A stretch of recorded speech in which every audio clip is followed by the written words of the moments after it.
Muy buenos días. Bienvenidos al evento América Latina y el Caribe frente a la emergencia del COVID-19 y el nuevo contexto internacional. Perspectivas para la integración, el comercio y la cooperación regional. Este conversatorio contará con la participación del presidente del BID, Luis Alberto Moreno, y 4 distinguidos panelistas: el expresidente de Chile, Ricardo Lagos, el copresidente del Consejo Iberoamericano para la Productividad y la Competitividad y expresidente del BID, Enrique Iglesias, el presidente del Consejo de Relaciones Internacionales de América Latina y el Caribe y expresidente de la CAF, Enrique García, y la presidenta para América Latina de Boeing, Donna Hrinak. El conversatorio será en español con interpretación al inglés. For English, please click on the world icon at the bottom of the screen and choose the language. Favor enviar sus preguntas a polc@iadb.org. Adelante, presidente Moreno. Bueno, muy buenos días a todos. Es realmente un privilegio y un placer poder contar con este conversatorio que organiza y que estaba pensado justamente mucho antes del COVID que lo hiciéramos en Uruguay. Y el Consejo de Relaciones Internacionales de América Latina fue una idea del presidente Lagos, quien nos acompaña y quien hoy preside Enrique García. Y lo hacía con algo muy importante, y es pensar que América Latina dentro del contexto internacional tiene mucho más que aportar, y sin embargo, por alguna razón, nunca logramos descollar y plantear los temas que como región debemos plantear. Y este diálogo lo estamos haciendo también, nos acompañan el diálogo empresarial de las Américas y el Consejo Iberoamericano para la Productividad y la Competitividad. Como saben, además del presidente de Real, Enrique García, quien fuera presidente de la CAF, está también el expresidente Ricardo Lagos, quien fuera presidente de Chile entre el 2000 y el 2006, Enrique Iglesias, quien fuera mi predecesor y gran faro, luz y guía en el BID entre los años 88 y 2005, y Donna Hrinak, quien además tuve el placer de conocer cuando era subsecretaria de Estado para Asuntos Latinoamericanos, más adelante una muy destacada carrera en el Departamento de Estado, sirviendo en la última embajada en Brasil, y hoy manejando Boeing en América Latina. De manera que a ellos les agradezco muy especialmente poder hacer estas reflexiones y este seminario que hubiéramos querido tener en persona, pero bueno, la vida es así y aquí estamos todos conectados por Zoom. Empecemos por entender que América Latina y el Caribe vivían una situación, de hecho, bastante compleja antes de la pandemia. Podríamos decir que habían condiciones preexistentes tanto en lo político como en lo económico. Teníamos tensiones comerciales entre las grandes potencias, tendencias proteccionistas y cuestionamientos al sistema multilateral. Y como todos sabemos, América Latina ya tenía un crecimiento volátil, pero sin duda insuficiente, que le permitiera reducir y mejorar la inclusión, reducir la pobreza y sobre todo aumentar la inclusión, como lo pudimos hacer durante las épocas básicamente del boom de las materias primas que tuvimos. La gran integración de nuestras economías, algo sobre el cual todos los aquí presentes y el presidente Lagos, me recuerdo que nos invitó justamente a un foro en la CEPAL hace algunos años, de pensar entre todos cómo hacemos para que la integración latinoamericana sea más profunda. Y a todo esto ahora tenemos que sumarle la crisis sanitaria y del COVID. Aún antes de la pandemia, como decía anteriormente, justamente en el BID proyectábamos que la región tendría un crecimiento en torno al 1,5% este año y a cerca de un 2,3% en el año 2021. Y ahora todas las proyecciones se han venido haciendo a la baja, incluso se hablaba de que podía ser una caída del 5,5%, ya las cifras que dan la OECD, el Banco Mundial muestran cifras aún más bajas, en torno al 7%, y sin duda esto tiene que ver con el impacto de las cuarentenas. En un contexto de recursos públicos escasos, nuestros países están invirtiendo más en salud para que los hospitales no sean desbordados, y es probable que este gasto deba financiarse mediante un mayor endeudamiento o mecanismos excepcionales para poder atender la pandemia y los riesgos sanitarios. Y todo esto presenta una serie de desafíos muy grandes a nuestros países. Y justamente el informe macroeconómico del BID aborda varios temas que los dividiría yo en 4 áreas centrales. Una, evitar que se aumenten los costos debido al cierre parcial de nuestras economías. Apoyar a los bancos para que sigan prestándole en general a las pequeñas y medianas empresas, pero para que siga la liquidez en las economías. Ayudar a las empresas para que éstas mantengan los contratos de trabajo y se escapen, sobre todo, tantas personas de ingresar a las filas del desempleo, y compensar sobre todo a los hogares más pobres. Y en este contexto, no hay duda que la integración regional en América Latina también se ha visto afectada, como quiera que el comercio internacional ha caído a cifras jamás vistas. Y la caída de la demanda global ha reducido, por supuesto, las exportaciones de nuestros países, que, como siempre lo recuerda el presidente Lagos, economías pequeñas solo pueden crecer cuando su comercio internacional es grande. Y todo esto sucede en una coyuntura en la cual hay muchas corrientes proteccionistas. Esta es básicamente la situación en que estamos hoy. Y para esto quisiera empezar con el presidente Lagos, que nos cuente un poquito esas condiciones preexistentes, como era el descontento social y las protestas callejeras que vimos desde Chile hasta Colombia, todos los países. ¿Cómo ve la capacidad de nuestros países hoy en día, presidente, para responder a todos estos desafíos? Bueno, muchas gracias por esta invitación. Yo creo que nuestro presidente del banco, el presidente Moreno, ha hecho una descripción clarísima del estado del arte, en el sentido que pensábamos esta es una reunión más optimista, pero ahora tenemos una situación mucho más compleja. ¿Por qué? Porque efectivamente había una sensación de descontento en esos sectores medios que, aprovechando el boom de las exportaciones, ese momento de oro que tuvimos, aprovechando ese momento, bueno, pensábamos que estábamos saliendo adelante. Las protestas fueron una sorpresa en el sentido que la ciudadanía no estaba conforme con lo que estaba ocurriendo. Veían que había un cierto crecimiento, pero que a ellos no les llegaba, o si les llegaba muy poco. No era suficientemente inclusivo. ¿Qué es lo que ha dejado esta pandemia? Esta pandemia ha agudizado esa situación, ha mostrado el drama de aquellos que hoy día están quedando cesantes y cómo podemos hacer para mejorar. Es en ese contexto donde me parece entonces que tenemos un primer tema con la pandemia, que ha desnudado aún más la situación de insatisfacción que produjo las protestas en muchos de nuestros países antes. Entonces, tenemos las protestas que quedaron aplastadas por la pandemia, pero no quiere decir que los temas que generaron las protestas hayan desaparecido. Y entonces ahora lo que ocurre con esta pandemia es que pone el foco en la situación que teníamos.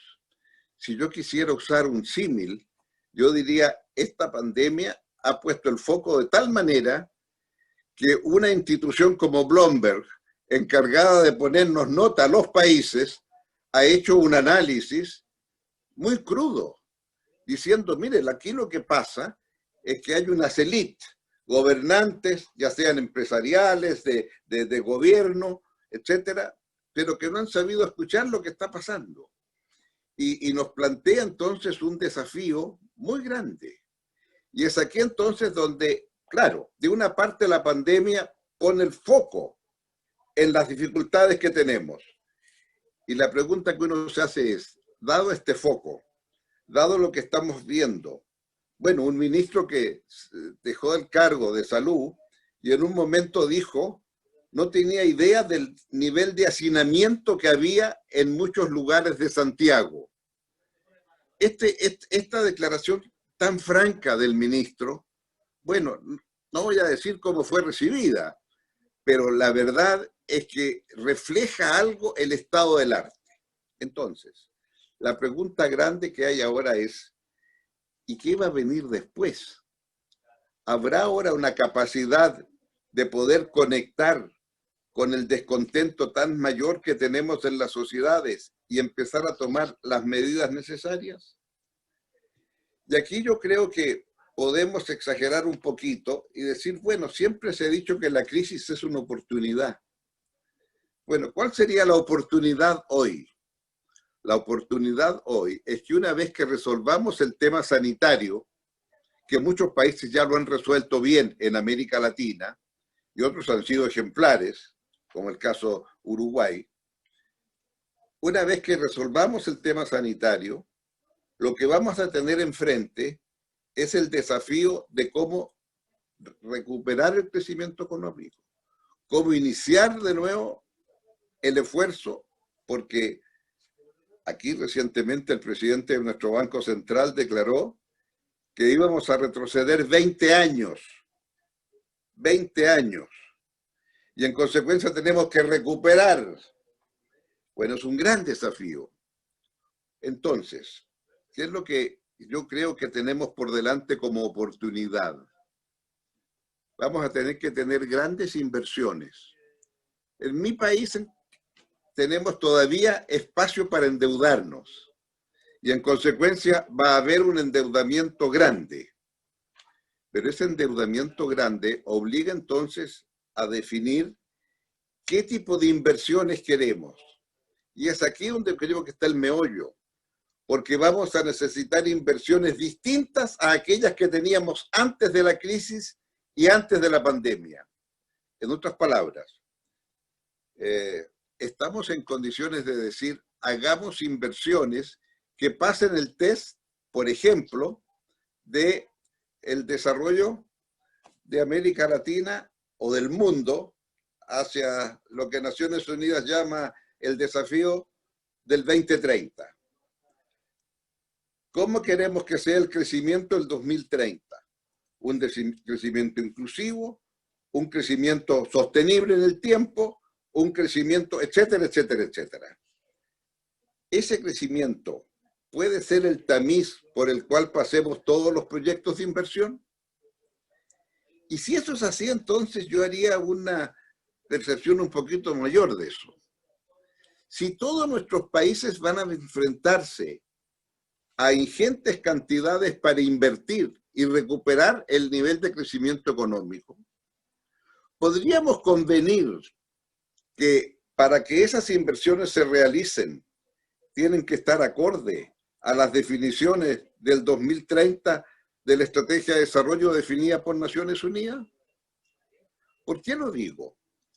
Porque si estamos de acuerdo que eso que entre todos definimos puede ser un elemento, ¿sería posible ahora entonces, independiente de patrones ideológicos, que son muy distintos en los gobiernos de la región, pero decir, vamos a tener que recuperar el crecimiento, y para ese crecimiento queremos tener claridad de cuáles van a ser el tipo de inversiones que haremos, y son inversiones que están acorde con el desafío del 2030.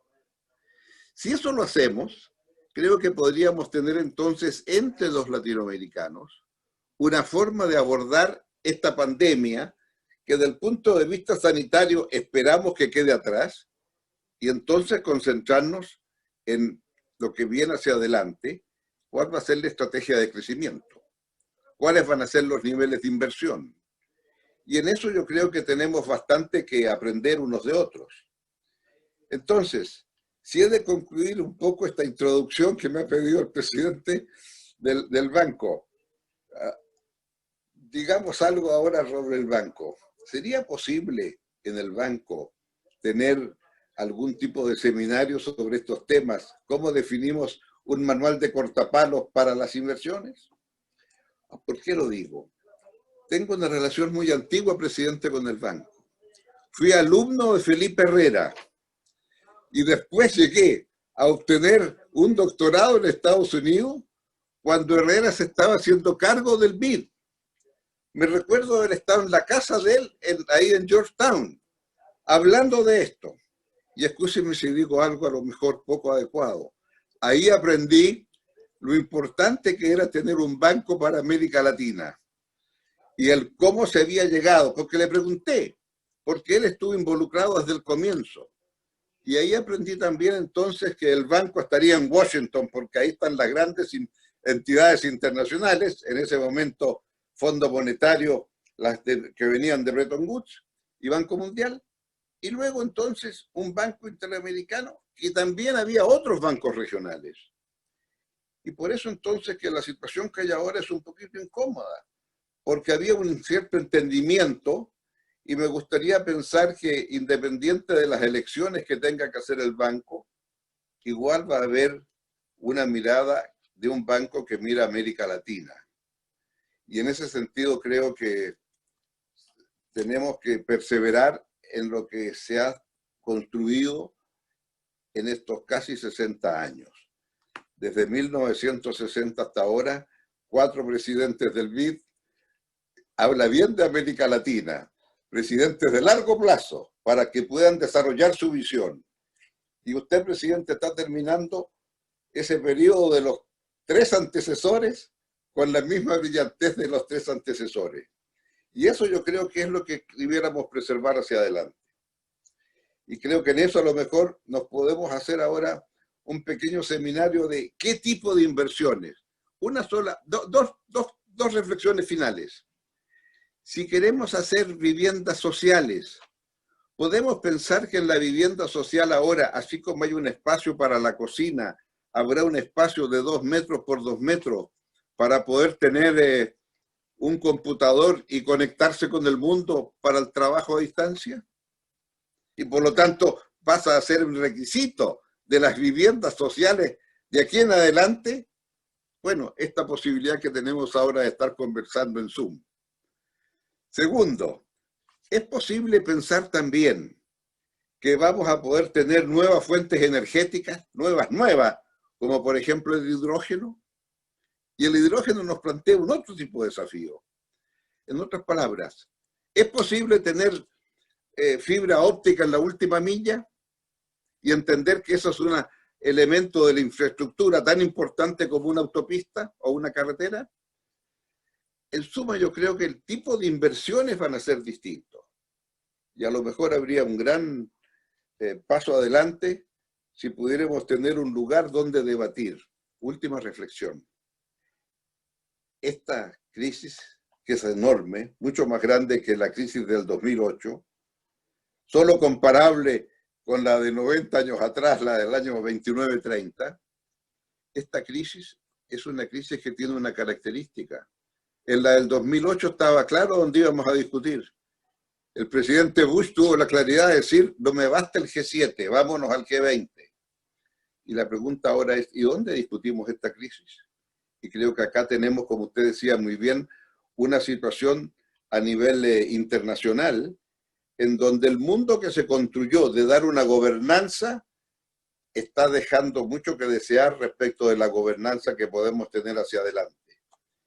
Y aquí entonces a lo mejor, bueno, un seminario modesto puede dar origen a un retomar para tener una América Latina más integrada, a lo menos de cómo abordamos la reconstrucción de nuestros países a partir de esta crisis. Esa sería mi introducción, presidente. Muchas gracias, presidente Lagos, y muy sabios, como siempre, sus comentarios. Me recuerda un poco, después de la Gran Depresión, cómo en su momento el presidente Roosevelt lanzó lo que en su momento se llamó el New Deal, y en América Latina hubo todo tipo de expresiones de queriendo hacer algo parecido al New Deal. A él se le acusó aquí en los Estados Unidos incluso que estaba traicionando a su propia clase, porque hizo algo realmente muy profundo en cuanto a la necesidad de entender que el enorme desempleo y la pobreza que se había generado requería toda una reingeniería dentro de una sociedad. Y yo creo que eso es justamente la gran pregunta que nos tenemos que hacer en América Latina. La historia nuestra después de la Gran Depresión no fue buena, porque como usted sabe, llegaron muchísimos gobiernos militares y no teníamos incluso la institucionalidad y el multilateralismo que se fue generando como consecuencia de eso.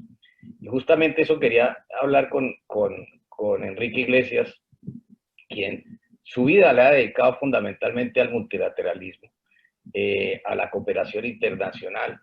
Y hoy en día incluso viene dándose cierto cansancio acerca del multilateralismo hace ya años. Incluso la canciller alemana y el presidente Macron han querido instalar una conversación acerca de cómo debe ser el multilateralismo del futuro.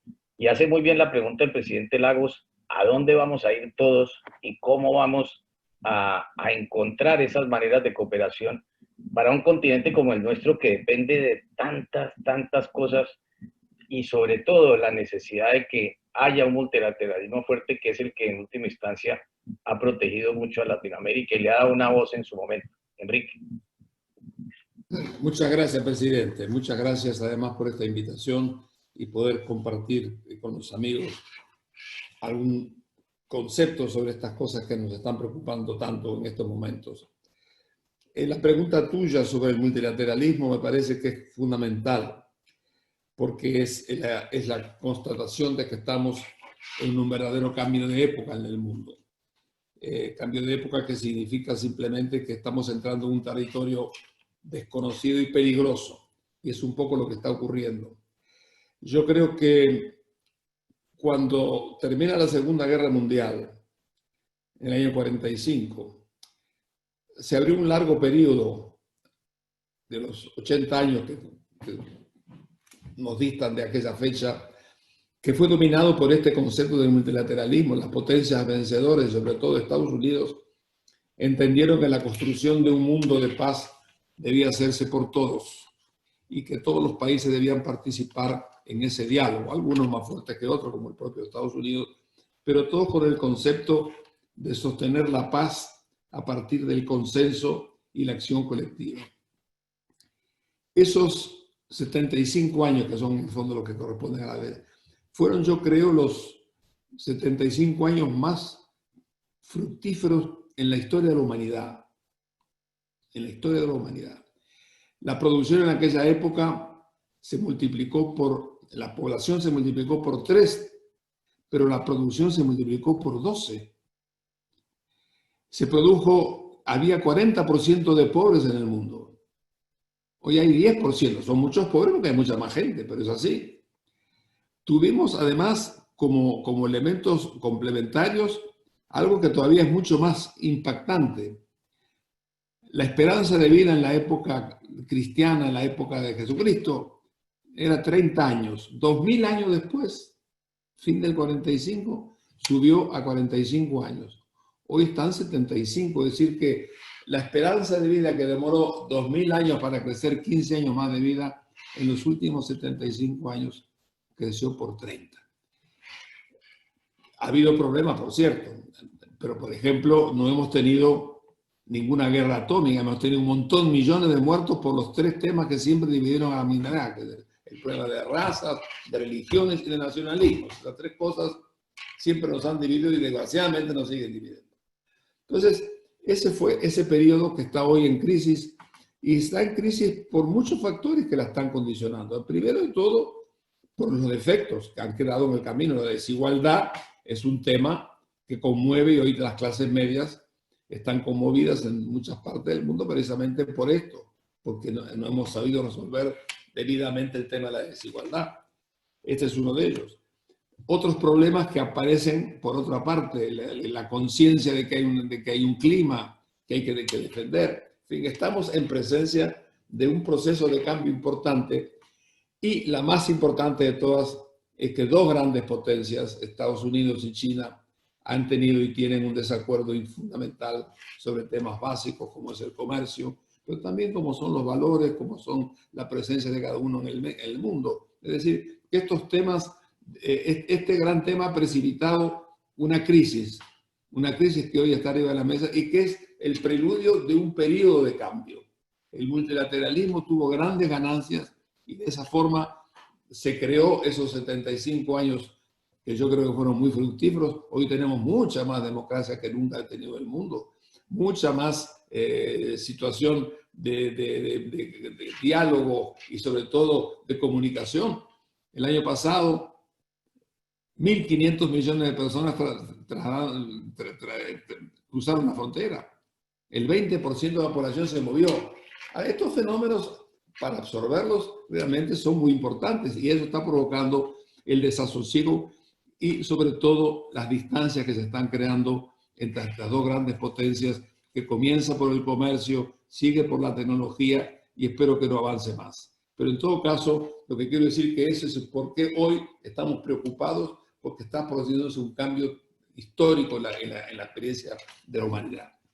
América Latina siempre fue un continente, aún con distintos sistemas políticos, siempre fue un continente que apoyó mucho esto. La conferencia que creó Naciones Unidas en el 45, con 51 países, 19 eran latinoamericanos, es decir, contábamos en una proporción que no es la de hoy, tenemos entonces 193 países. Pero de todas maneras, yo creo que ese fue un compromiso de grandes hombres en cada uno de nuestros países que hicieron de esto un objetivo central muy importante. Pero la tecnología estuvo, la relación internacional fue además apoyada por Naciones Unidas con grandes figuras que hicieron cosas muy importantes. Todo el campo comercial estuvo muy influido. La CEPAL de Previs fue el que empujó después la creación de la UNCTAD. Tenemos la creación de la Organización Mundial de Comercio, grandes conferencias, en toda la conferencia de país, cuando la crisis de los años 70 estaba Pérez Guerrero siendo el director de ella. Es decir, que la América Latina fue un constructor institucional de ese mundo que hemos dejado atrás. Y ahora aparece otro mundo que nos desafía. Yo creo que es el porqué para nosotros en América Latina tenemos que ser conscientes de esto. Lamentablemente, y hay que decirlo con honestidad, con pena y con mucho, de que realmente yo no recuerdo un periodo de tan poca unidad regional para hacer cosas juntos. No lo recuerdo y tengo muchos años.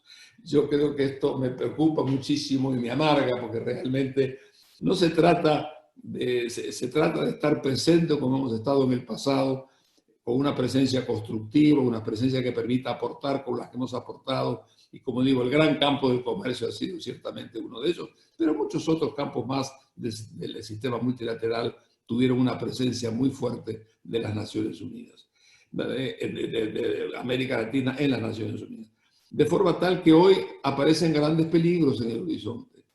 Grandes peligros que espero que terminen estos conceptos manejables, como son el caso del comercio o el caso de la tecnología, que es otro de los grandes frentes, la presencia en el dominio en las distintas regiones del mundo de las distintas potencias. Si todo esto ciertamente está en peligro y por tanto yo creo que la América Latina tendría que asentar una presencia mucho mayor que la que tiene, para lo cual debe comenzar por ponerse de acuerdo internamente. Y eso es lo que realmente hoy yo siento sinceramente que está faltando y por eso que estamos un poco ausentes en la defensa de ese orden que tanto nos dio y que tanto estamos usufructando. Era esto mi respuesta. Muchas gracias, Enrique. A Enrique García, justamente, Enrique Iglesias nos mencionaba un tema central que va a ser parte de la solución de todo lo que nos acontece hacia el futuro, y esta revolución digital.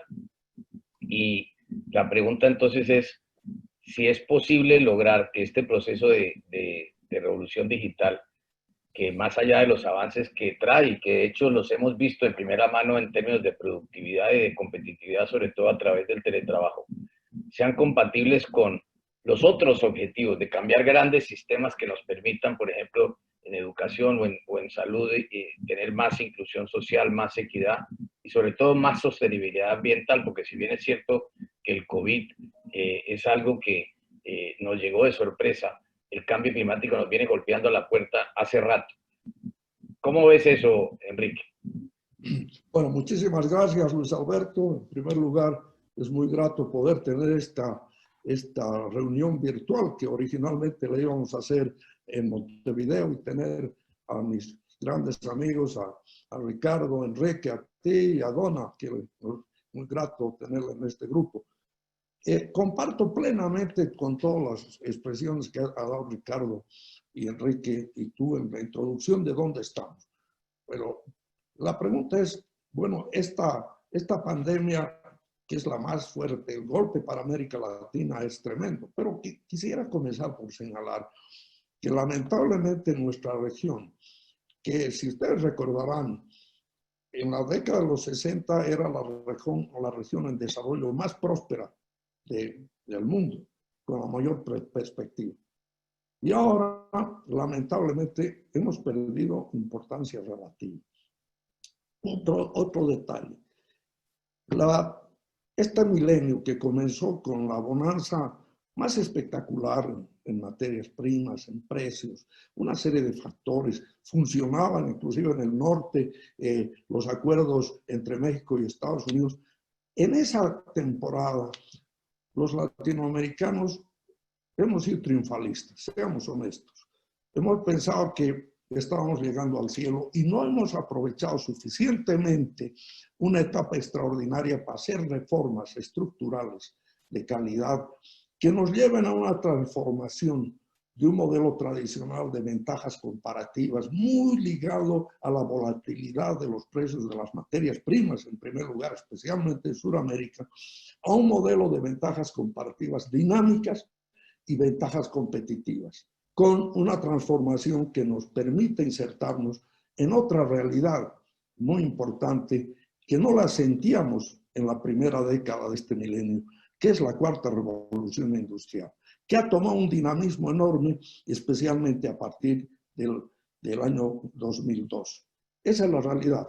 Caímos en lo que se llama la trampa de los países de ingresos medios. Y ante la pregunta, Luis Alberto, yo creo que el tema precisamente de insertarnos en el futuro, en los avances extraordinarios de esta nueva revolución industrial, que nos lleva precisamente al tema de la digitalización, es un desafío muy grande. Pero viendo, hemos avanzado, sí, pero muy poco. Si comparamos las cifras de Internet, de blockchains, la de digitalización en todos los ámbitos de la actividad, y nos comparamos, para decir algo, con los países de la OECD, América Latina está muy, muy, muy atrás.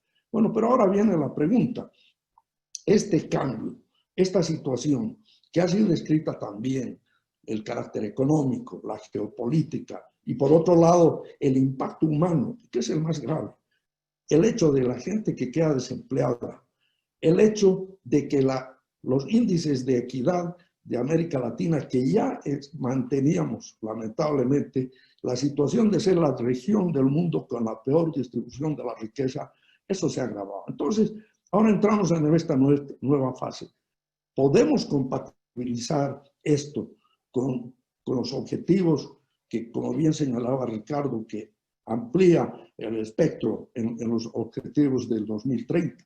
Bueno, la respuesta que, por lo menos desde el punto de vista de lo que yo a través de los años y especialmente últimamente he estado predicando, es fundamental que vayamos a un modelo, que cambiemos el modelo, renovemos el modelo, con una visión integral, holística, donde se compatibilicen los objetivos muy necesarios de retomar el equilibrio macroeconómico. Ahora tenemos una situación que nos obliga a ampliar los déficits fiscales, a aumentar la deuda, que es lo que hay que hacer para la pandemia en el corto plazo. Pero cuidado, más adelante eso no es sostenible, tenemos que pensar en eso. El segundo tema, que es la eficiencia, la productividad, para hacer un crecimiento que sea compatible con las nuevas realidades tecnológicas del mundo. Tercero, quizá un factor que a veces lo hemos dejado un poco al lado, que sea compatible con la equidad. ¿Cómo logramos que esta sociedad que se siente aislada, que se siente que no está logrando los beneficios, la incorporamos? Y un tema fundamental, el medio ambiente, el equilibrio ambiental. Esta es una visión holística, pero para hacer eso, ¿qué necesitamos? Necesitamos coherencia. Y aquí viene un tema político. ¿Están nuestros países con una visión integral? Me temo que no. Hay un divorcio. Generalmente los ministros de Finanzas y de Economía se sientan felices a discutir sobre el déficit fiscal, la deuda externa, etc. Pero no tocan los otros temas. La gente del medio ambiente habla del medio ambiente por su lado. Los que están en la salud por su lado. Hay que hacer una visión integral. Y aquí viene un tema que realmente es preocupante. Yo creo que aquí Enrique, como lo ha señalado, la integración regional, que fue un sueño muy grande de América Latina, con avances importantes ajustándose a las nuevas épocas, que nos llevó a acuerdos muy interesantes. Recordemos, y yo recuerdo muy bien, Ricardo era presidente de Chile cuando se logró un entendimiento muy interesante entre lo que era en ese momento la Comunidad Andina y el Mercosur, que condujo a la unidad suramericana, que después, por razones más que todo políticas, ideológicas, se fue quebrando. Y lo que hemos observado es una fragmentación. Cada día se crean nuevas organizaciones, pero no estamos cumpliendo el rol. Y ahora viene el desafío de esta nueva situación. Se han roto, en esencia, las cadenas globales de comercio por la pandemia. Y hay una tendencia a buscar cortar eso y volver al interior. ¿Durará eso? No lo sabemos. Pero lo que sí es importante que el proceso de construcción de plataformas de carácter digital en todos los ámbitos de la actividad de nuestros países es fundamental. Eso tiene que ver con los procesos de producción, tiene que ver con todo lo que son los suministros, la logística, la infraestructura, tiene que ver con la salud, tiene que ver con la educación, la teleeducación, tiene que ver necesariamente con todas las actividades. Y la política, parte de la situación que señalaba el presidente Lagos, de la disatisfacción de la gente en nuestras sociedades, se ha visto que facilita esa comunicación no a través del intermediario político tradicional, que es el partido político, que es el parlamentario, en fin, se hace a través de estos instrumentos. El iPhone, que convoca en muy poco rato a la gente y que las redes sociales están influyendo en forma positiva o negativa. Entonces, en ese contexto, la respuesta que debemos hacer es pongámonos la mano al pecho los latinoamericanos y tratemos realmente de retomar un proceso de cooperación e integración que sea realista y pragmático, adecuado a la nueva época. Y en ese sentido, los principios de la unidad latinoamericana para inclusive aprovechar de la circunstancia, crear las cadenas de valor, las cadenas de suministro, comenzando internamente en los países, regionalmente, y si las condiciones se dan, se puede ir al ámbito global. Esto sería lo principal y desde luego quiero compartir la importancia que tienen los multilaterales. En mi ADN, desde prácticamente que nací he estado con los multilaterales. Yo comencé, mi alma mater ha sido el BID, donde comencé con Felipe Herrera, trabajé con don Antonio y con Enrique, y desde luego posteriormente con Luis Alberto hemos trabajado en cooperación de mis años de CAP. Así que yo veo como un momento muy importante para repensar muchas de las labores y desde luego mantener los principios de los acuerdos políticos que se hicieron, que crearon, como bien señaló Ricardo y Enrique, el Banco Interamericano de Desarrollo en 1959 y comenzó a operar en 1960. Quedo aquí por el momento.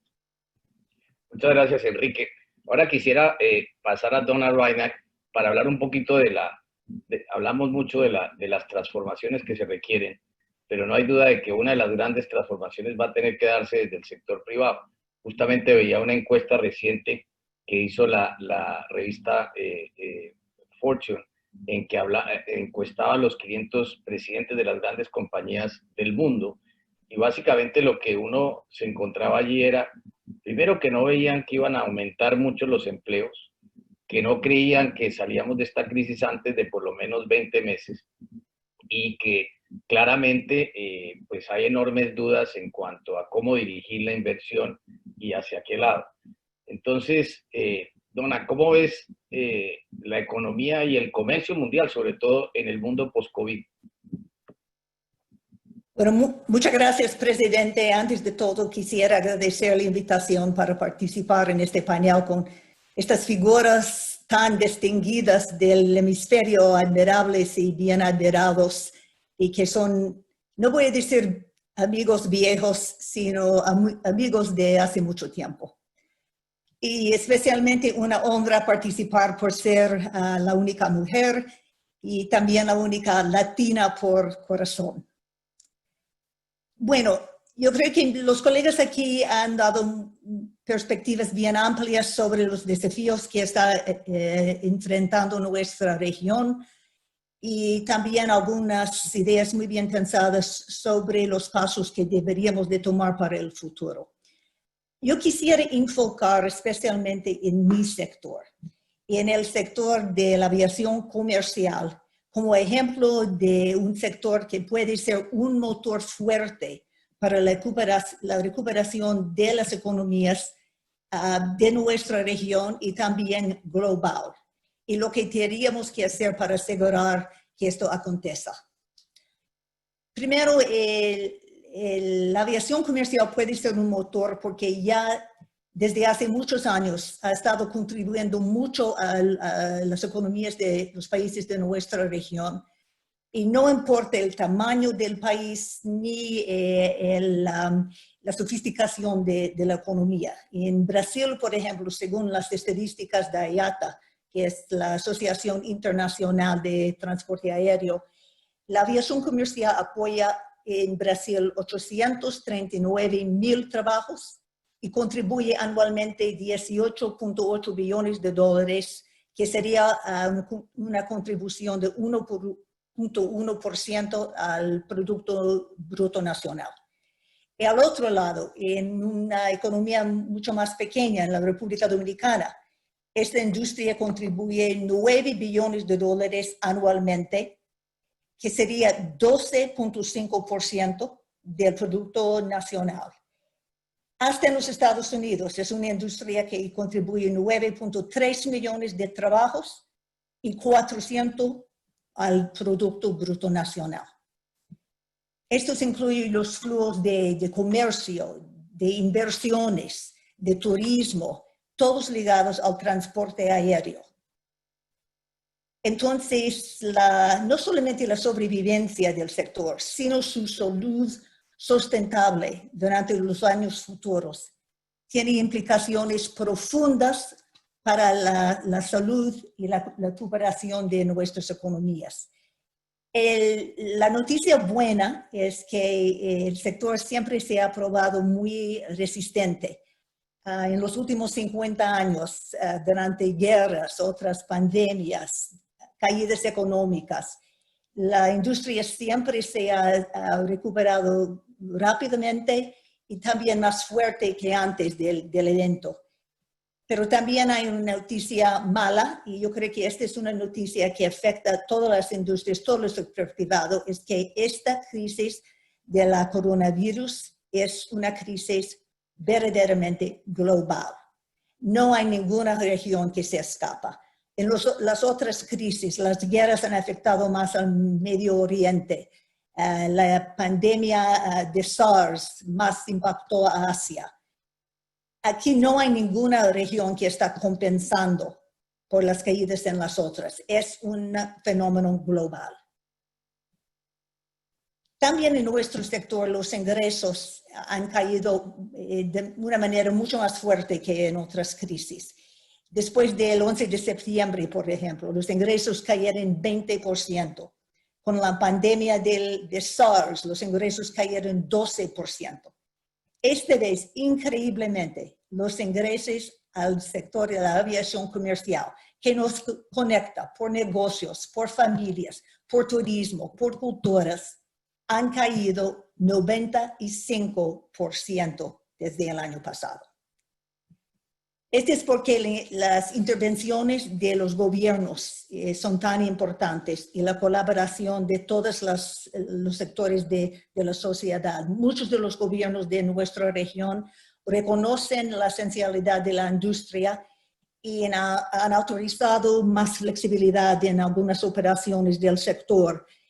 En los aeropuertos, por ejemplo, en las operaciones terrestres han mostrado una flexibilidad en cuanto a las relaciones entre los operadores de los aeropuertos y las aerolíneas. También ha habido ofertas de apoyo financiero, incluyendo suspensión de algunos impuestos que deben las empresas aéreas. Algunos de estas ofertas todavía no han llegado a pero están en proceso por lo menos. Pero la clave para restaurar el sector y la clave para que sea el motor de su potencial para la recuperación de las economías es confianza. Confianza para que los pasajeros resumen a viajar, sea por negocios, sea por hacer estas inversiones que van a ser tan importantes para el futuro de la región. Y para construir esta confianza tenemos que enfocar tanto en la tecnología, y hay posibilidades para el desarrollo de estas tecnologías en la región, y en la educación, ¿no? Tecnologías para la limpieza de los aviones, tecnologías para crear materiales de producción que resisten no solamente a la coronavirus, sino a todos los organismos contaminantes. Pero la educación también, para que el pasajero sepa que el aire dentro del avión esté más saludable, más limpia de que el aire en general, ¿no? Con filtros que son los filtros que se usan en los ITUs en nuestros hospitales. Yo quisiera terminar enfocándome también en estas perspectivas más amplias de mis colegas. Tenemos el año que entra la próxima Cumbre de las Américas. El banco tiene un papel que jugar en esta cumbre, también las cámaras de comercio, el sector privado, todos los gobiernos de la región. Yo serví ya, desde mi época en el gobierno de los Estados Unidos como coordinadora para la cumbre de 1994. Cuando nos comprometimos con una agenda bien amplia de integración regional, no solamente en América Latina, sino en todo el hemisferio, comenzando con Canadá. Esta sería una oportunidad el año que entra para renovar estos compromisos, un foro donde podemos discutir de cuál sería la agenda de 2020 hasta 2030. Muchas gracias, presidente. Gracias, Donna. Tenemos una cantidad de preguntas que han llegado de la audiencia, pero yo quisiera preguntarle al presidente Lagos algo sobre lo que hablaba Donna. Y es que, y es un tema que usted le ha dedicado, presidente, mucho tiempo para pensar todo este tema del comercio y la integración en la región. Y si uno mira las llamadas cadenas de valor, las grandes fábricas del mundo están en el eje que está entre Corea, China y Japón, donde está cerca del 40% de la industria del mundo, y el resto es Norteamérica y Europa, cada uno entre un 18 y 17%, y el resto en el resto del mundo. La pregunta aquí entonces es, evidentemente va a haber un cambio en las cadenas de valor. La pregunta es cómo lo hacemos de manera inteligente en América Latina. Si lo hacemos, por ejemplo, por la vía de una sustitución inteligente de importaciones, si la hacemos realmente, y uno mira todas las encuestas en Latinoamérica, todo el mundo está siempre del lado, mayoritariamente, de que haya más integración en nuestra región, y sin embargo, tenemos todos los problemas que usted tanto tiempo le ha dedicado. ¿Cómo ve que como consecuencia del COVID podemos realmente avanzar en armar mucho más, como lo he llamado yo, más que Made in America, Made in the Americas? O sea, ¿cómo hacemos para realmente convertir ese sueño que siempre hemos tenido en realidad? Presidente Lagos.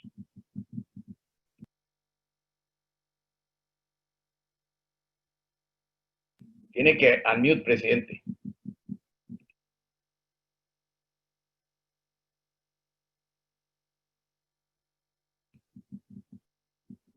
Sigue en mute.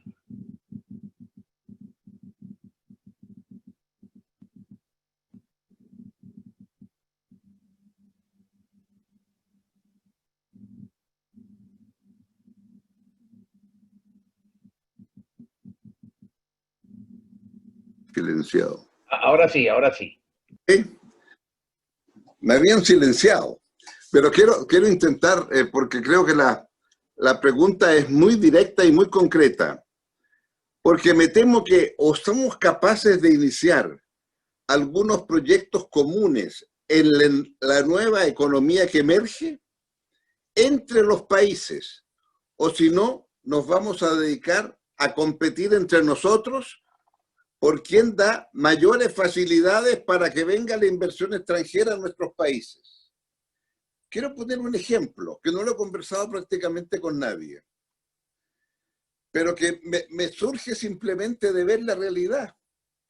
El litio se pone de repente como el metal de moda. Toda la razón. Todos sabemos lo importante que es. Y también todos sabemos que hay litio en Bolivia, que hay litio en Argentina, que hay litio, no tanto, pero hay en Chile. ¿Es posible pensar un entendimiento sobre el litio de estos tres países? Y decir, mire usted, tenemos esta materia prima. ¿Cómo estamos en condiciones de poder hacer, primero a nivel de gobiernos, una mirada común de cómo aprovechar esto? Porque esto requiere investigación, esto requiere no solamente recursos financieros, esto requiere también lo que están haciendo en otros países del mundo, etc. ¿Estamos en condiciones, estos tres países, de juntarse y decir, vamos a discutir el litio? Ese es el tipo de cosas que me parece que tenemos que ser capaces de hacer. Porque si no, vamos a terminar compitiendo por quién tiene salarios más bajos para que lleguen a instalarse, o qué ventajas tributarias usted me da. Y creo entonces que debemos estar en condiciones de dar un salto en esa dirección. Quiero colocar un ejemplo de la vida real. Me dicen que el próximo año, por primera vez habría un camión de los grandes, de la gran minería, que sería impulsado por hidrógeno, en una mina abandonada en Chile que se usa para hacer experimentos.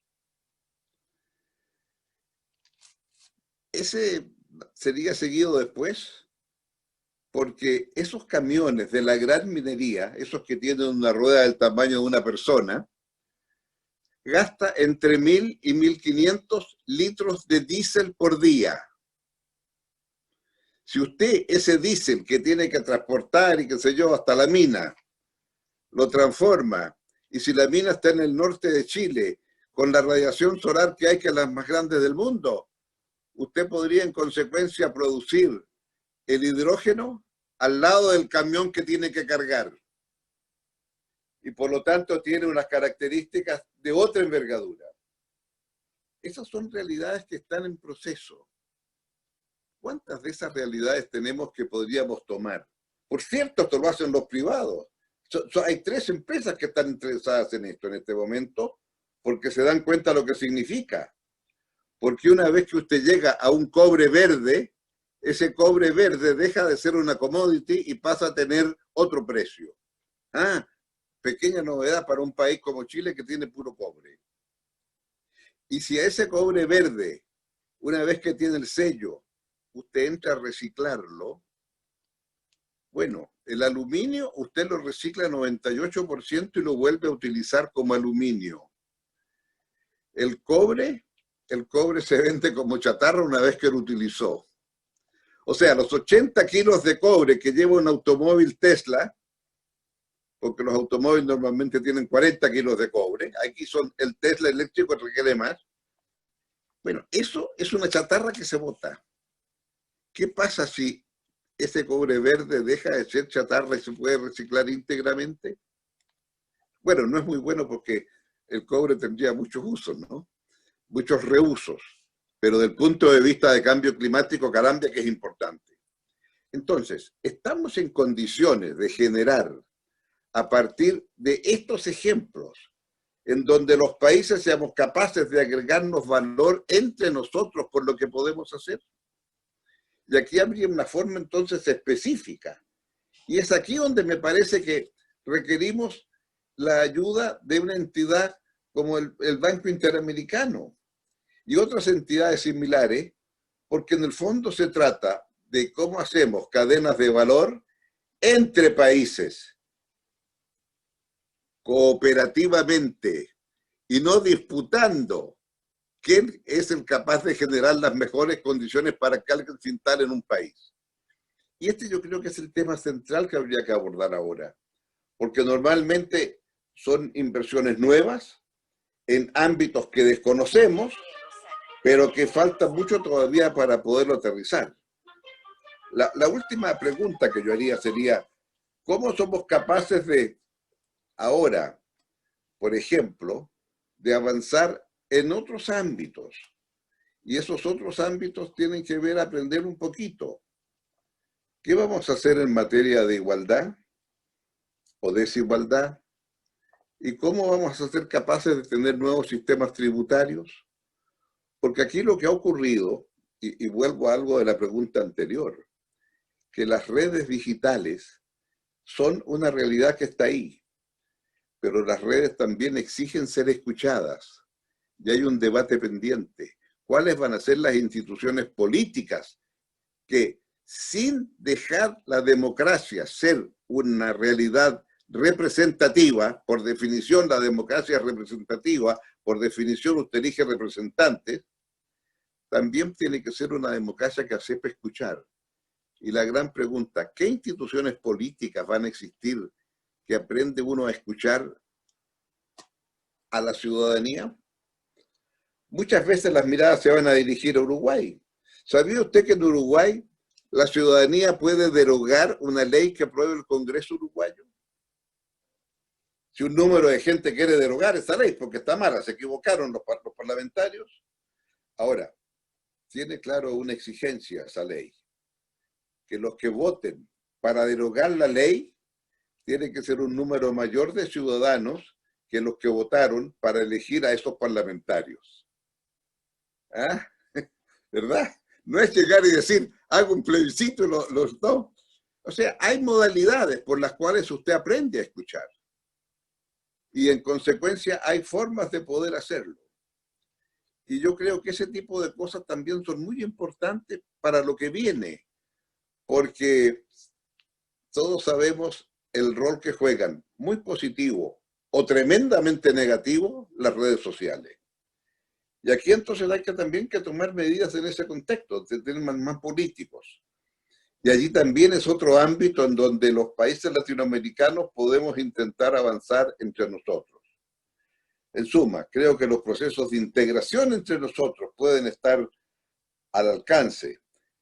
Es cierto que era más fácil juntar a Mercosur con la Alianza del Pacífico en ese momento, pero ahora a lo mejor podemos buscar otras formas para poder integrarnos, que superen lo que son las diferencias políticas. Porque quiero hacer una reflexión sincera y franca. América Latina, para que exista, tiene que tener siempre a México y a Brasil. Y claro, México y Brasil están un poquito en las antípodas respecto de unas cuantas cosas por su jefe de Estado.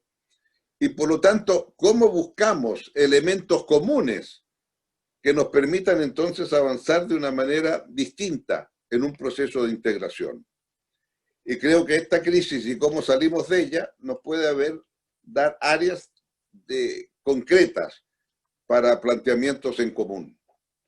Y si lo hiciéramos, seríamos capaces de avanzar mucho.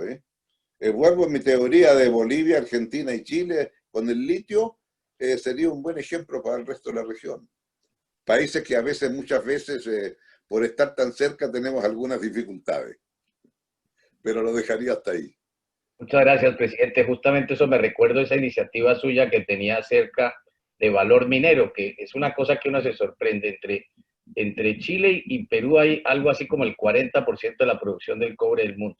Pero lo que usted ponía por delante, que lo trabajamos mucho en el BID, y que lamentablemente es de esas cosas obvias que no trabajamos suficiente, es que todo el entorno y el ecosistema mismo de la industria minera, desde las llantas a las que usted se refiere, los motores, todo ese conjunto de servicios los podríamos producir solamente para hablar de Chile, Perú y seguramente otros países, una industria no solamente para atender a nuestros países, sino por el contrario al resto del mundo y al resto de la minería.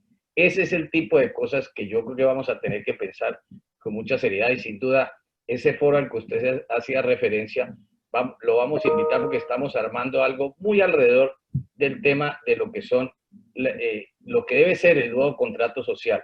Y yo creo que esa debe ser la gran agenda de Latinoamérica hacia adelante, y la que vamos a tener que aprender entre todos en cómo hacerla de la manera más inteligente. Aquí tengo muchísimas preguntas. Una que le quisiera trasladar a Enrique Iglesias, y es si te preocupa el resurgir del autoritarismo en la región y que Dios quiera no hubiere golpes militares. Enrique.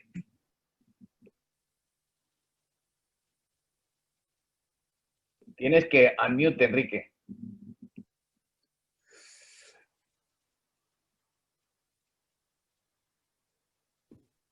Por supuesto. Ahora sí. Ahora está. Por supuesto que nos preocupa a todos que se mantengan las instituciones democráticas que tanto costó establecer en toda América Latina. Yo no quiero volver a ver los periodos nefastos que me tocó ver en esta región, en muchos de nuestros países. Yo creo que la gente es consciente de esto, pero creo que los momentos en donde se producen grandes desequilibrios sociales de protesta o grandes problemas de pérdida de riqueza o del ingreso, todo eso alienta, desgraciadamente, que la gente vaya descreyendo de la democracia. El Latin Barómetro es realmente muy claro en esta materia, que ha ido perdiendo apoyo a la democracia, y eso puede alentar, desgraciadamente, las aventuras autoritarias. Yo digo, creo que es importante para eso responder con la mayor eficiencia en la democracia. Es decir, la forma que realmente permite poner una barrera de todas estas decepciones es tener una democracia que realmente funcione. Y esto significa buenas políticas macroeconómicas, buenos esquemas de integración, buenas alianzas internas entre el Estado, el sector privado y la sociedad. Es decir, una nueva forma de sostener a la democracia con estos tipos de aportes que nos permitan hacer que la gente crea en ella. Si esto no se produce, los riesgos siempre existen, como digo, y yo creo que sería un retroceso histórico que realmente no nos gustaría vivir nunca. Nada más. Gracias, Enrique. A Enrique García, aquí hay varias preguntas y todas, muchas giran alrededor del tema de tecnología.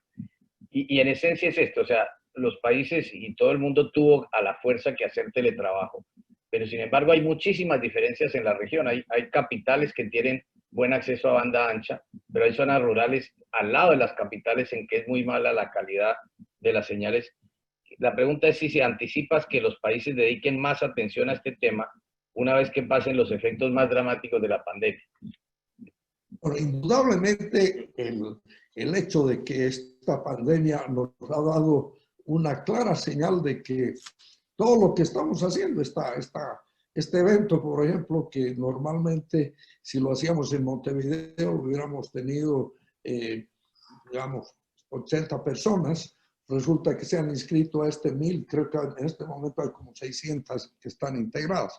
La educación va a ser eso, la salud va a ser eso, pero la pregunta clave es, no toda la sociedad tiene acceso a el instrumental del Internet, la gente pobre. Entonces yo creo que una de las labores muy importantes que vamos a tener que llevar adelante los gobiernos y la cooperación internacional es crear los mecanismos para poder ampliar esta clase de plataformas a la mayoría de la sociedad. Eso yo creo que es fundamental. Yo creo que viene un momento muy importante. Quiero usar la frase que utiliza el amigo Schwab del Foro Económico Mundial. Estamos, en inglés, The Great Reset, Global Reset. En otras palabras, es el momento del reajuste global. Tenemos que repensar básicamente todo para compatibilizar todos estos temas de la nueva tecnología con los objetivos no solo de productividad, crecimiento, sino de equidad y de sostenibilidad ambiental. Jeffrey Sachs decía con muy buen criterio que uno de los puntos débiles que debemos atacar es precisamente el de la educación del siglo XXI. que está basada no tanto en lo tradicional, sino en habilidades. Porque como vamos con todo este tema de digitalización y toda la tecnología, una gran parte de los trabajos que hoy día se desarrollan van a desaparecer. Se necesitan nuevas prácticas, nuevas técnicas, y eso requiere una formación de recursos humanos que no solo es la tradicional en los colegios, en las universidades, sino también educación continua.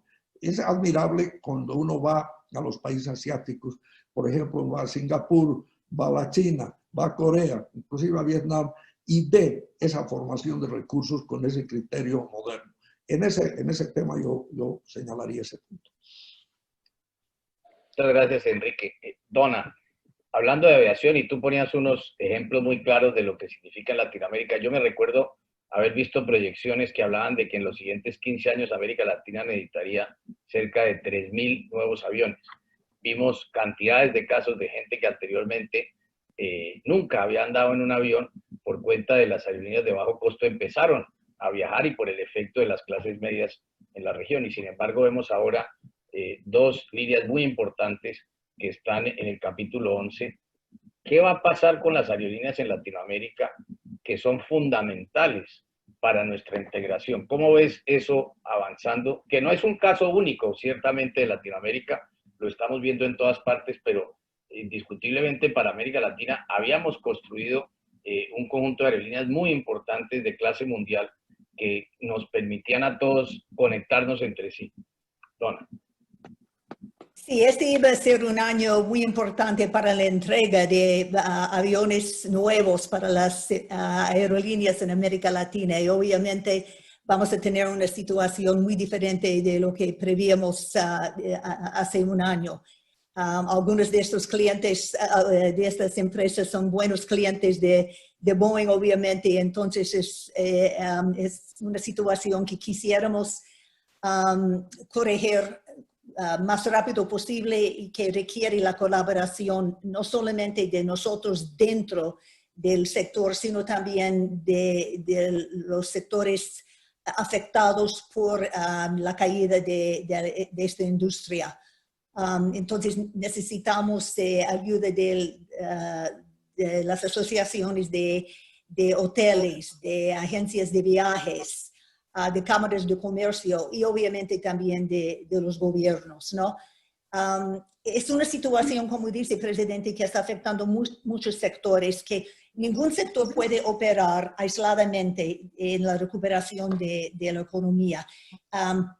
Participamos la semana pasada en una discusión sobre un evento aeroespacial que va a tomar lugar, debería de tomar lugar en nuestro hemisferio el año que entra. Y los organizadores están tomando medidas muy importantes para asegurar la salud de las personas que piensan asistir a esta feria. El problema es que las personas tienen que viajar a la feria en aviones, tienen que hospedarse en hoteles, tienen que comer en restaurantes, quieren tomar transporte público para llegar al evento. Entonces, eso quiere decir que necesitamos un esfuerzo de toda la sociedad para poder responder a las necesidades de los pasajeros, de nuestras personas de negocios, de los turistas que quisiera renovar su interés en viajar por avión. Quisiera mencionar, ya que estamos hablando del papel de colaboración entre el sector privado y los gobiernos, que una cosa muy importante sería para los gobiernos, me parece, reconfirmar su compromiso con las reformas económicas.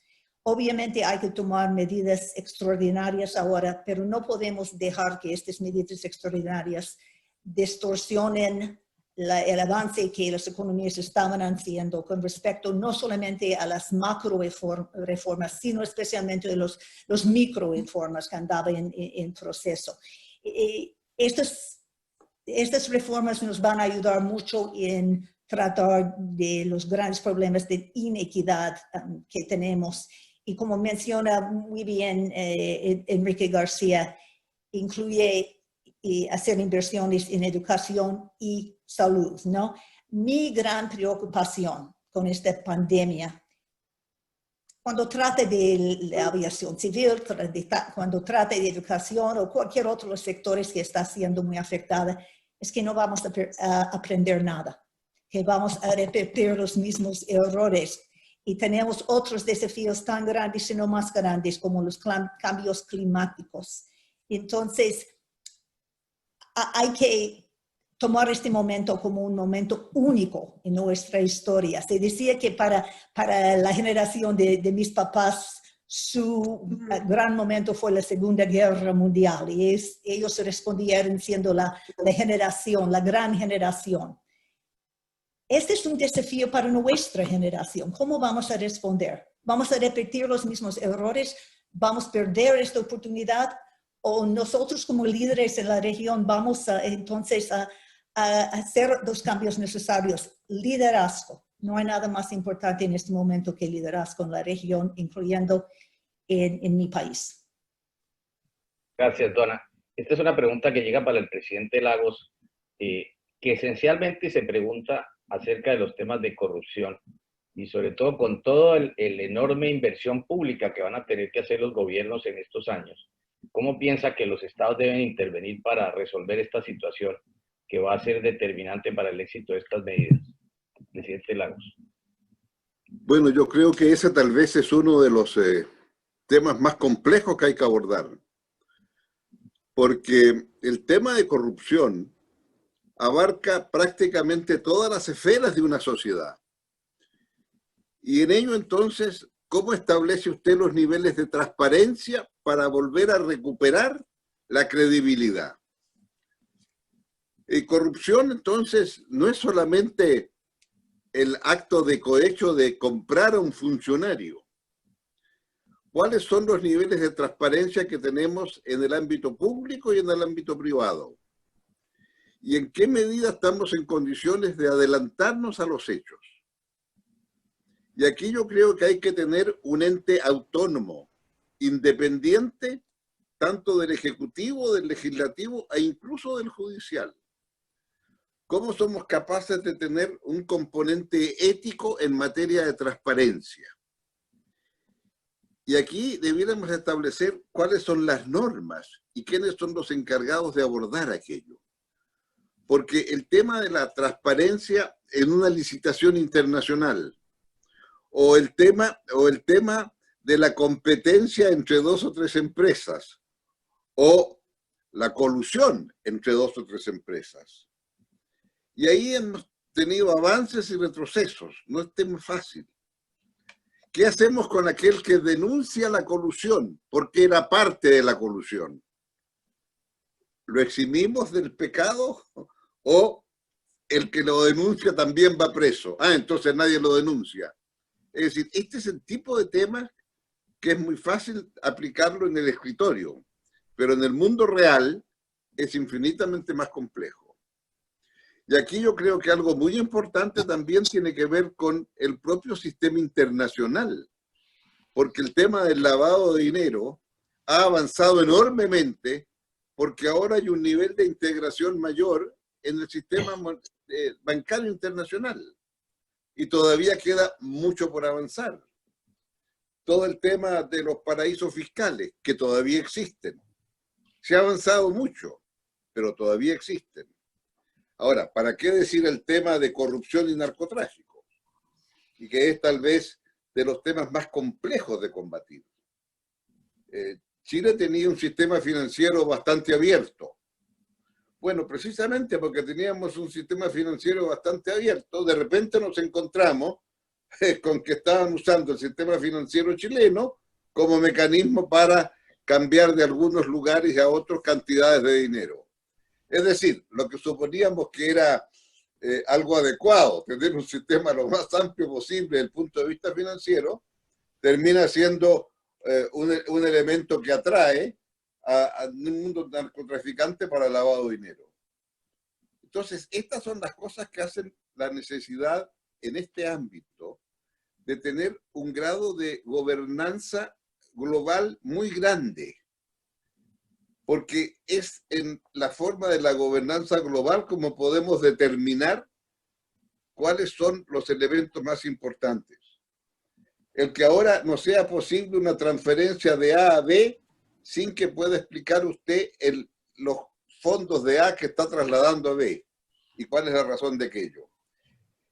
En otras palabras, creo que estos temas son temas de gobernanza global y nos retrotraen entonces al origen de nuestra conversación. ¿Qué ha pasado en los últimos 70 años?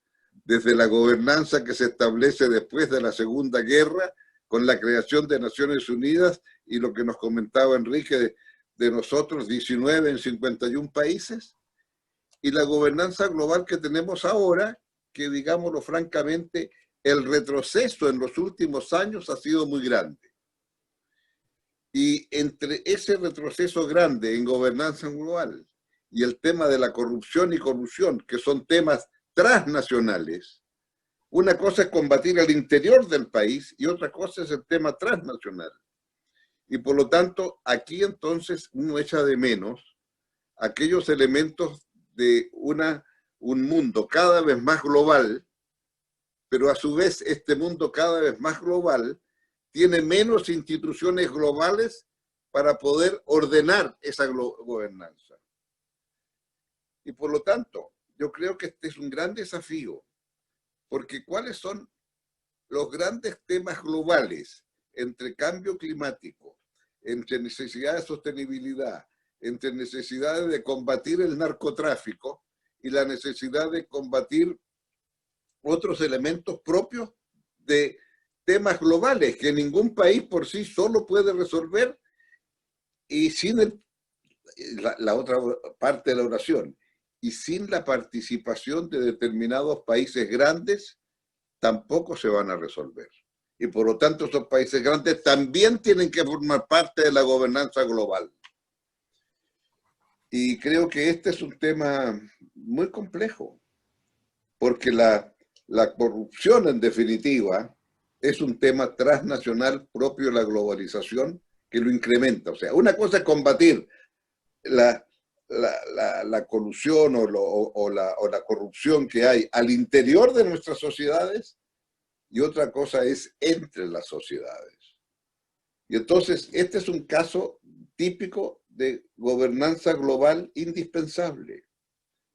Y en consecuencia creo que una cosa es lo que puede hacer un país en particular, pero ese país que puede hacerlo bien o mal en particular requiere también de estar inserto en una mirada más global.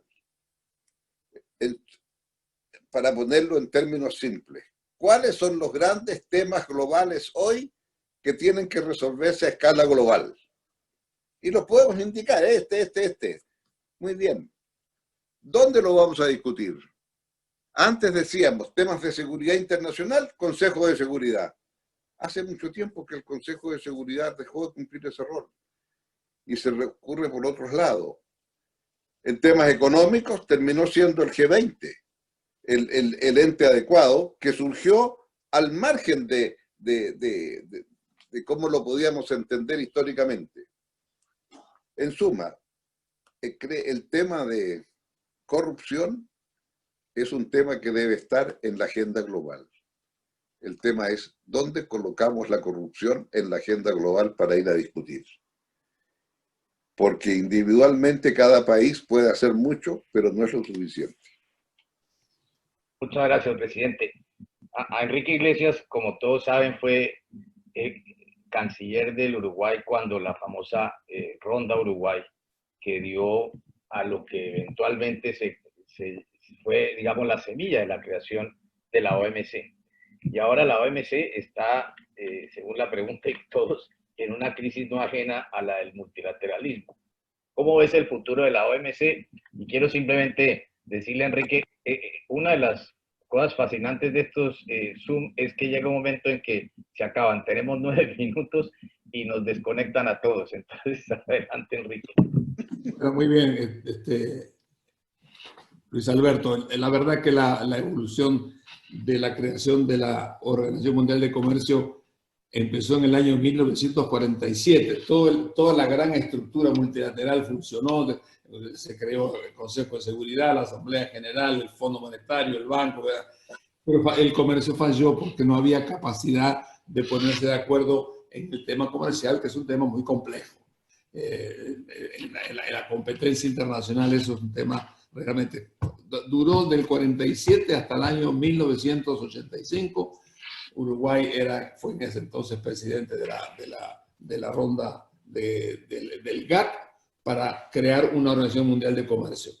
Hubo muchos factores que ayudaron. Uno de esos factores fue Dunkel, el director del GATT, que tenía una convicción muy profunda en esto, y otro, un gran embajador uruguayo, Lacarte Muro, que fue muy importante en todo esto. Se logró un acuerdo fundamental que comenzó con una ronda que duró 9 años y culminó finalmente en Marrakech en el año 9 años después. Yo creo que ahí se descubrió un poco la virtud que tenía la creación de un sistema multilateral de comercio con muchas garantías, con garantías que tienen que ver no solamente con el libre acceso, sino que todos aquellos que violan las normas están sometidos a un mecanismo de juicio e incluso de sanción para poder llegar adelante el respeto a las normas acordadas. Yo creo que eso está en peligro hoy, está en peligro fuerte porque hay un reverdecer de las tendencias proteccionistas, no solamente por la conquista de los mercados, sino también por las fallas que está mostrando el sistema que debe actualizarse. Yo creo que el tema no es llorar por el pasado, sino generar un futuro. Y ese futuro significa adaptar y modernizar a la Organización Mundial de Comercio para tomar en cuenta las nuevas realidades que hay en el mundo, los nuevos problemas que se derivan, por ejemplo, de la competencia en el uso de las tecnologías o de tomar tecnologías de otros para producir, o los temas que se derivan de los grandes factores que introducen los temas financieros. En fin, hay una cantidad de problemas que habrá que incorporar con el cambio tecnológico, con el cambio de las formas de competencia, y todo eso es el gran desafío. Yo confío y espero que el mundo descubra que realmente ha sido un poderosísimo factor de crecimiento la Organización Mundial de Comercio, y que eso no habría que perderlo, no ignorando que ha habido problemas nuevos que habrá que incorporar, modernizar y hacer de la Organización de Comercio un instrumento vital para el mantenimiento del crecimiento del mundo. Esa sería un poco la respuesta muy breve, preocupado pero esperanzado de que los beneficios que hemos logrado nos convenzan que vale la pena actualizar y modernizar esa organización para que siga vigente y permita apuntar al crecimiento y el desarrollo económico del mundo. Gracias, Enrique. Y le daría la última palabra a Enrique García. Me recuerdo alguna reunión que sostuve con el Papa Francisco que decía que en estas épocas había que oír la sabiduría de los mayores y oír a los jóvenes, porque los jóvenes iban a tener que desarrollar todos estos cambios tan importantes. Entonces, ¿qué le dirías a los jóvenes? Enrique, tengo aquí justamente una pregunta que nos llega desde México, de Víctor Manuel Cruz, que pregunta cómo se pueden los jóvenes integrar a la reconstrucción de América Latina, tanto en los ámbitos social, económico y político. Enrique. No, evidentemente yo creo que este es el momento, la nueva etapa. Y nueva etapa quiere decir que tenemos que convivir y debemos incorporar a las nuevas generaciones. Nosotros, los que estamos en este evento, tenemos un track record, una historia, pero ¿cómo interesarlos? Porque además todos estos cambios que vienen, que tienen que ver con tecnología, con innovación, con unos nuevos valores, es decir, que se incorpore en toda actividad la parte humana. Y aquí quiero hacer una aclaración importante. Generalmente cuando hablamos de competitividad, productividad, etcétera, siempre se hablaba del valor de los accionistas. O sea, hoy día tenemos que tener el valor integral a todas las partes interesadas, no solo los dueños de las empresas, sean públicas o privadas, sino los trabajadores, los empleados, los proveedores, etc. Pero los jóvenes, hay que crear las condiciones, incorporar a los jóvenes a todas estas cadenas en las cuales participamos de discusión para que sean factores que traigan nuevas iniciativas. Un último comentario. Como decía el gran filósofo mexicano Cantinflas, el financiamiento. Voy a hablar 2 palabras del financiamiento. Todo lo que queremos hacer al futuro tiene que financiarse. Y como decía Cantinflas, ahí está el detalle. Les dejo una cifra. El ahorro total de América Latina en este momento es 15% del PIB, o sea, más o menos 600 mil millones de dólares. Las necesidades de inversión para crecer a un 4 o 5% es más o menos 10% adicional. Estamos hablando de 1.300, 1.400. ¿De dónde viene eso? Aquí viene el rol de los multilaterales como el BID, el Banco Mundial, el CAF, etcétera, pero la inversión extranjera directa de calidad muy importante, con un enfoque diferente. Quedo aquí. Muchas gracias, Enrique, y quisiera cerrar agradeciéndole muy especialmente al presidente Lagos, a Enrique Iglesias, a Enrique García y a Donald Reinach por una conversación absolutamente fascinante. Agradecerte por todo lo que hace Real, querido Enrique, y creo que antes de que nos desconecten, simplemente decirles a todos que este ha sido un privilegio poder moderar una conversación tan importante como esta. Y sin duda estaremos haciendo como nos retaba el presidente Lagos a pensar en esos temas de futuro de América Latina que pasan esencialmente por los temas sociales. Los invitaremos a un evento que vamos a estar haciendo en el mes de septiembre para que nos lo comenten y enviaremos previamente todo un conjunto de análisis que el banco está adelantando. De nuevo, muchas gracias y por este tiempo tan maravilloso, y creo que logramos más gente de la que nos imaginábamos, Enrique, en Uruguay. De todas maneras que muchas gracias a todos. Gracias. Hola, Gracias. un gusto verte.